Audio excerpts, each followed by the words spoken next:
You're live. Hello, everybody. This is Amanda. Thank you guys so much for joining us. We are trying again. We're having too much fun this morning. All right. So, this is my model, Alex, and he is from the United States. So, Arkansas, in fact, and nowhere too exotic, but he, I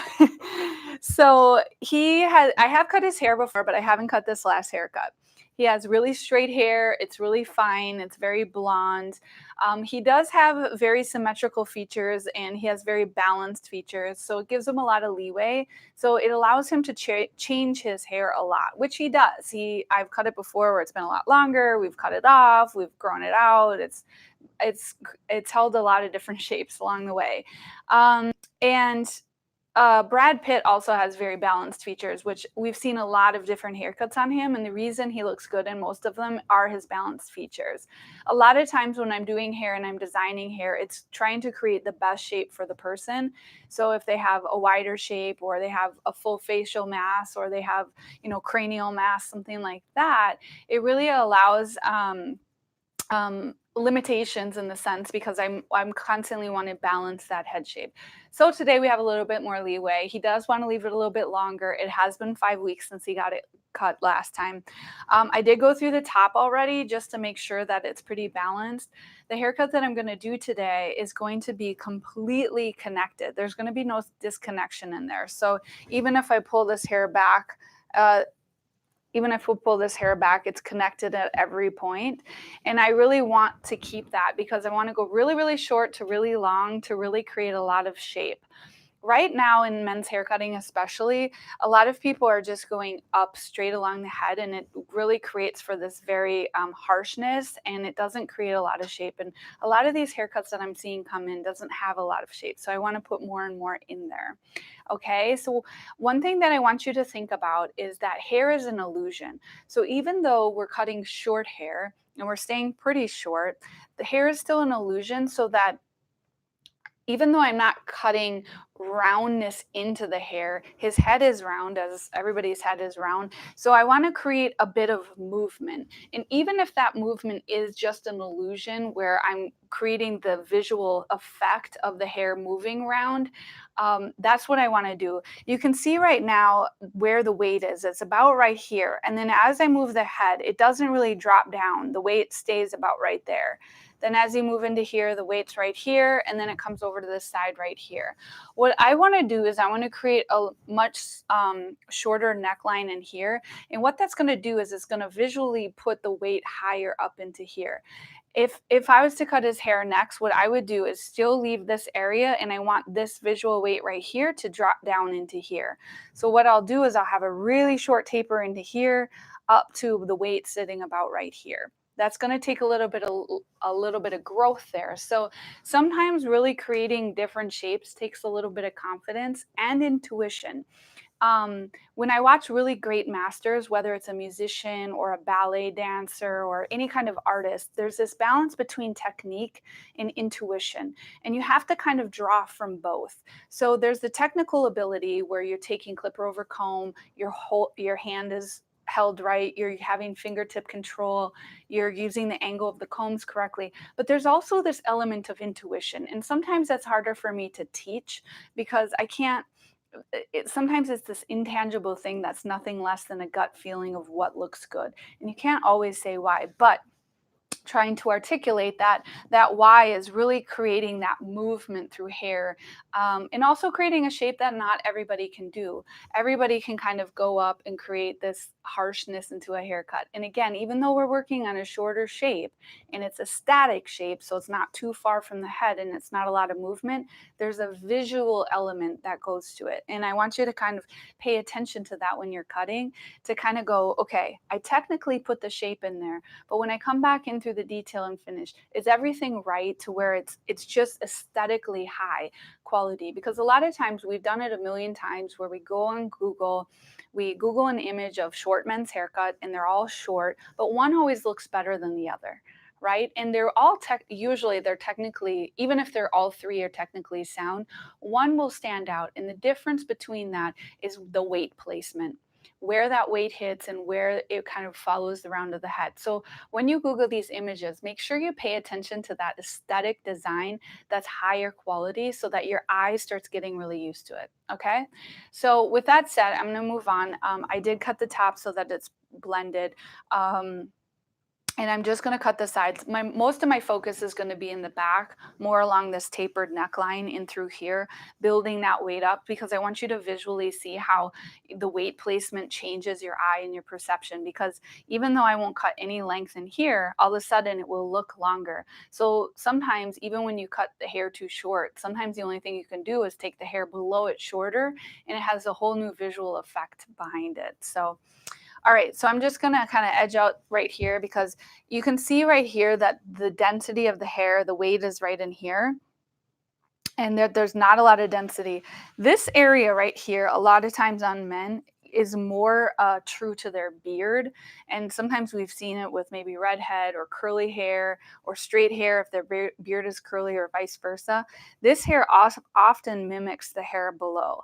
So you can see that his density isn't as strong here. So I'm going to be a little bit gentle in here and just take a little, I'm going to take around his ear a little bit tighter. So I'll do that right now, and I'm gonna be gentle with that area.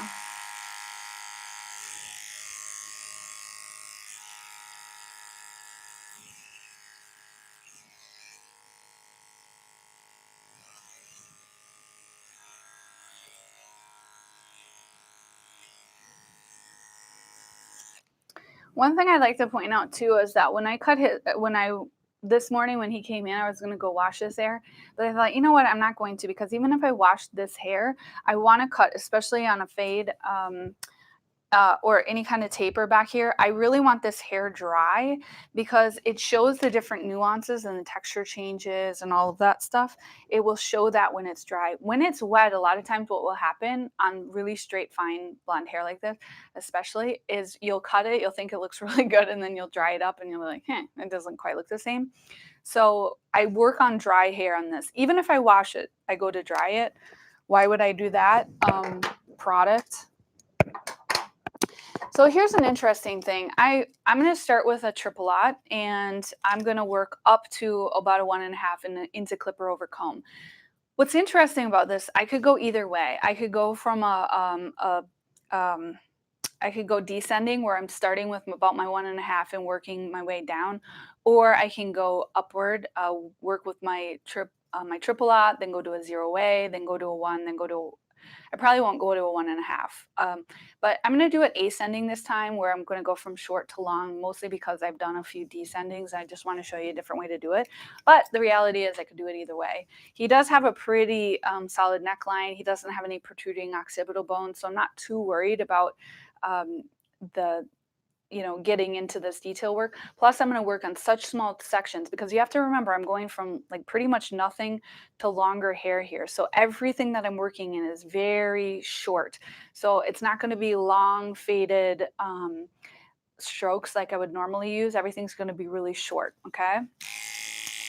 So this is my triple aught, and I'm just going to come up here and kind of take that edge away. I still like putting a fade in there a little bit, because sometimes people stamp that line in hard, and I just find it gets harder and harder to work out. So it's pretty subtle. I'm not going up too high. You can almost think of it like a neck trim. My next one's going to be a 0A. I turn it on before I clip it in too.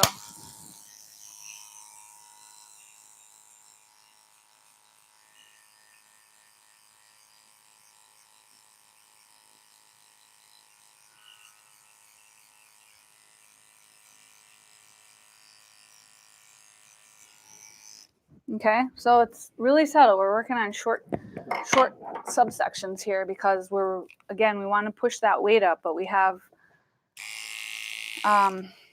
don't have a lot of distance to do that, so it's not elongated. This is a number 1.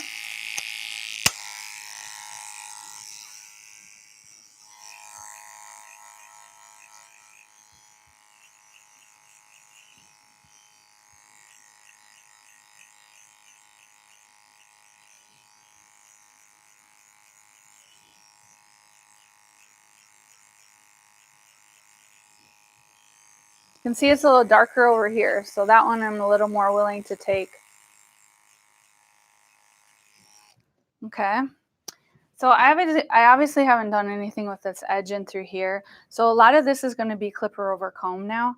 Um, because I'm working on a shorter gradation here, I'm going to have to use less of my tools. So it's not like I'm up here removing bulk weight. I'm working in really small areas, so I'm using less tool size. So just remember that. On here, I'm going to use the angle of my one. It should well enough take that off.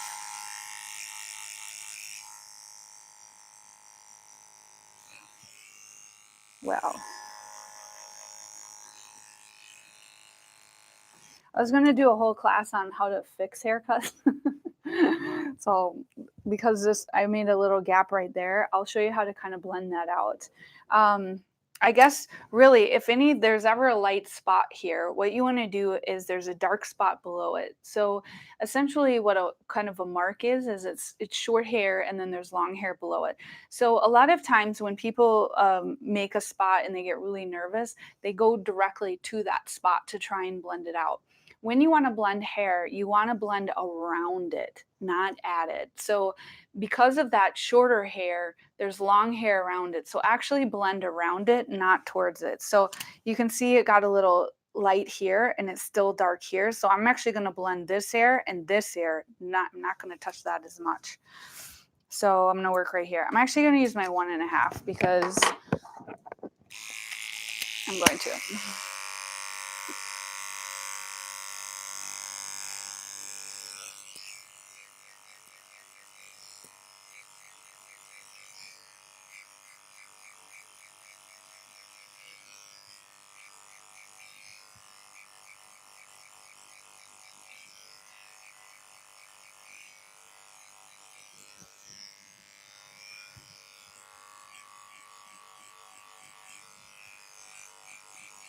You can see there's just less density in through that area, so I have to take it less high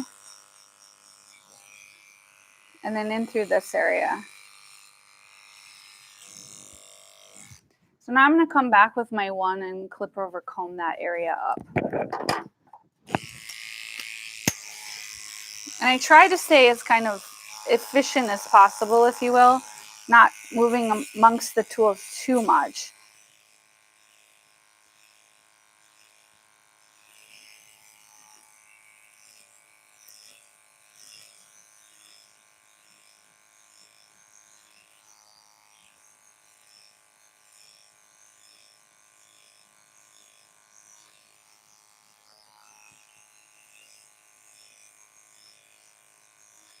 But you can see how it's visually making the weight up a little bit higher, which is good.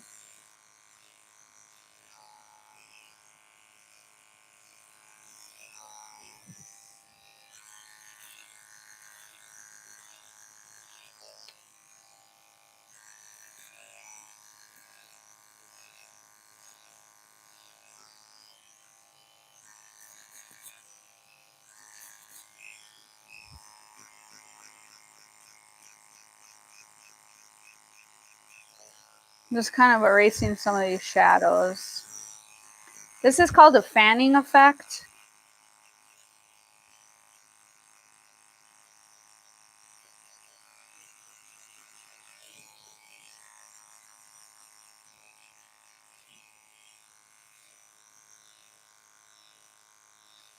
All right. So we can see how we're kind of redistributing the weight. A lot of it was, we saw that line in through here, and then it kind of just went flat. It was created kind of one shape, if you will. And then now we redistributed it, pushed it up so that the idea is that your eye draws higher up rather than lower anywhere. So, okay. And you can see how working with different densities, again, there's this little bit of intuition in there to where if you have, if you go too technical on it and the density is changing and the bone is changing and there's a heavy shadow, you're going to have to switch gears and use your intuition and think about how to get that out. So if whether you're going to drop down a blade or up a blade, because if you lose the density of the hair, you might want to go up a blade and save yourself a little more length. But if it's really, really dense, you might want to go down a blade. Another area I go down a blade is especially if they have a protruding bone right here, and then there's a shadow below it. Sometimes I'll go down a blade right below that to get rid of that shadow. Because at the end of the day, if somebody's walking down the hall behind them and they're looking at their haircut, they don't know what blade lengths you use. They know if it looks good or not, whether it's a good end result or not. So even if you're technically going about it, sometimes you have to back off and use intuitive. And you can see how I had to adjust accordingly based on the different densities and based on the different lighting of it, right? So so shadows and things like that. So that's really all I wanted to cover today. I'm going to edge this out to make it look good, get rid of some of this neck hair. Again, I'm going to elongate this line, but not this line. I never trimmed up this side either, so I'm gonna get rid of that little hair. On this side, I'm willing to go pretty sharp around that ear. But be careful, because remember I talked about how there's not a lot of density in here because it mimics more his beard than his hair up here. And the reason is when I come around, it's going to, anytime you have a harder line like this, it's going to create weight. If you want to remove weight, I would go more at an angle like this to remove weight and length at the same time. Right now, I just want to remove length, but not weight. I want to keep that weight in through here. And if anything, you can see kind of that density in there. I'm just going to visually soften that up. And sometimes it's weird because when your clipper, oh, look at that. Magic trick. Sometimes when you're going clipper over comb, you will, it doesn't even feel like you're taking hair off, but what you're doing is refining. So a lot of times, even if I'm working out here and I feel like it's not coming off, listen to the sound of it versus the visual effect of it, because it doesn't look like you're taking anything off, but a lot of times you are, and it's just refining it. When you're refining here, you're not disrupting the shape at all. You're just softening the blend.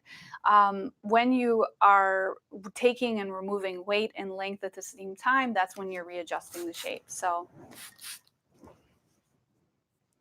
and then, oh yeah, I'm going to edge this out, and then I'll put some product in this here. Like I said, I already went through the top, and I really like the length on the top, and she did a really nice job in through the top, connecting all of those lines and stuff. So I will leave those. Shout out to Hannah who did that. Good job.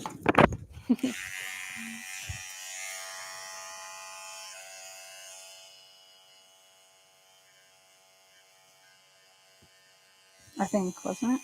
Maybe not.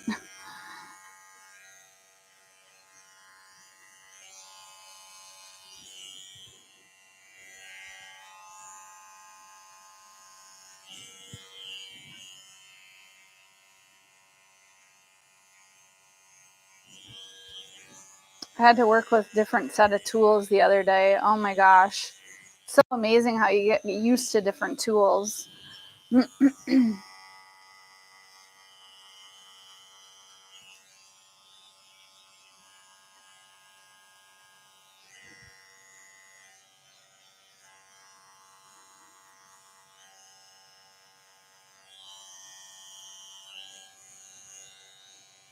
All right.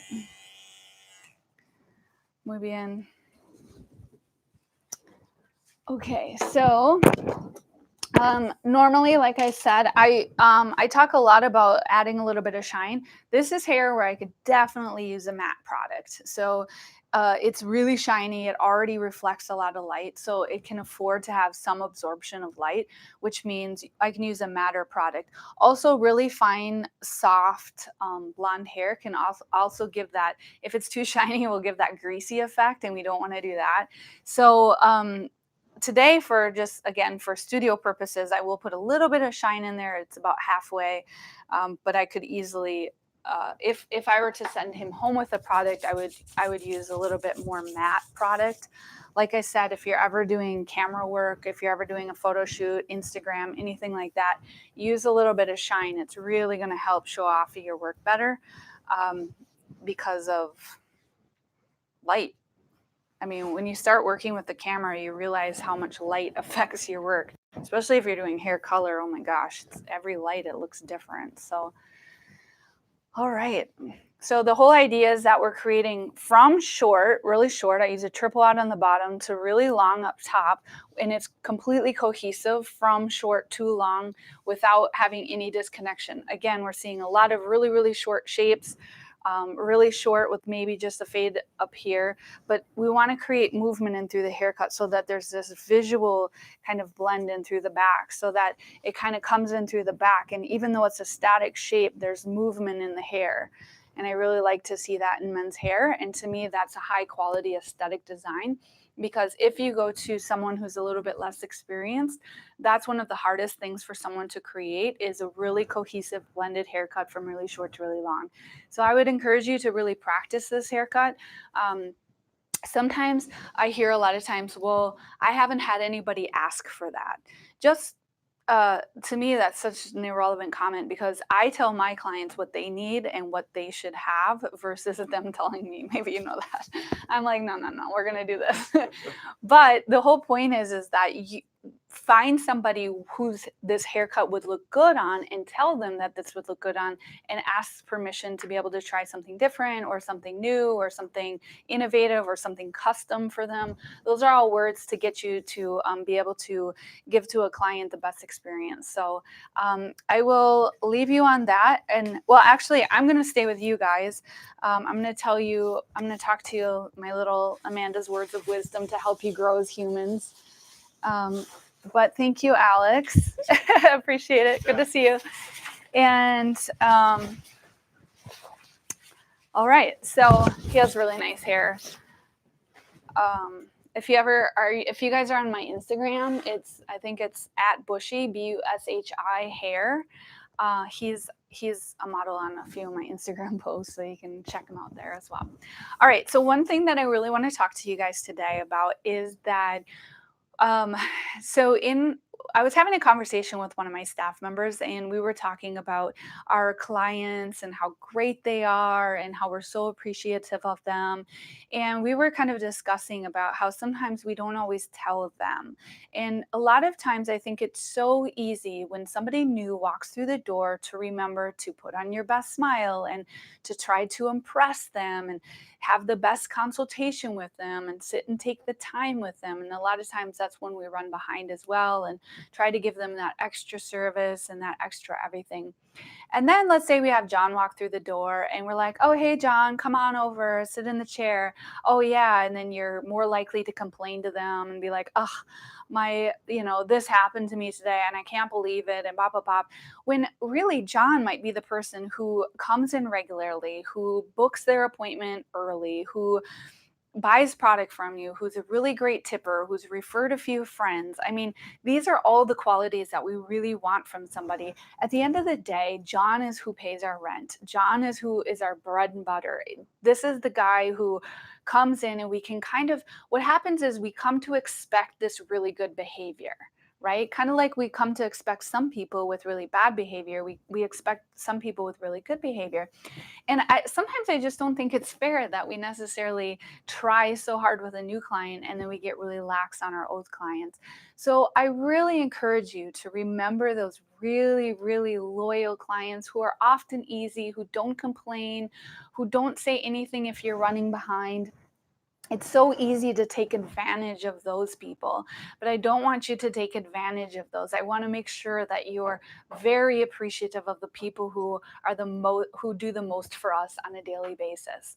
So a couple of things that I want you to practice, or a couple of tips that you can actually apply to your business, is number one, take 2 cards for every loyal client that you have and pass them to them and say, thank you so much for being a great client over the years. And I would love if you handed out your card, or handed these cards out to somebody who handed these cards out to anybody who's like you, who's loyal, who tips well, who buys product, who comes in regularly, whatever you like about that person.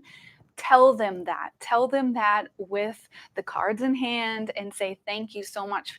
I know you come in for the last 5 years and you never complain, and I really appreciate you. Take that time to really, really say thank you to those existing clients. Another thing you can do is, what else can you do?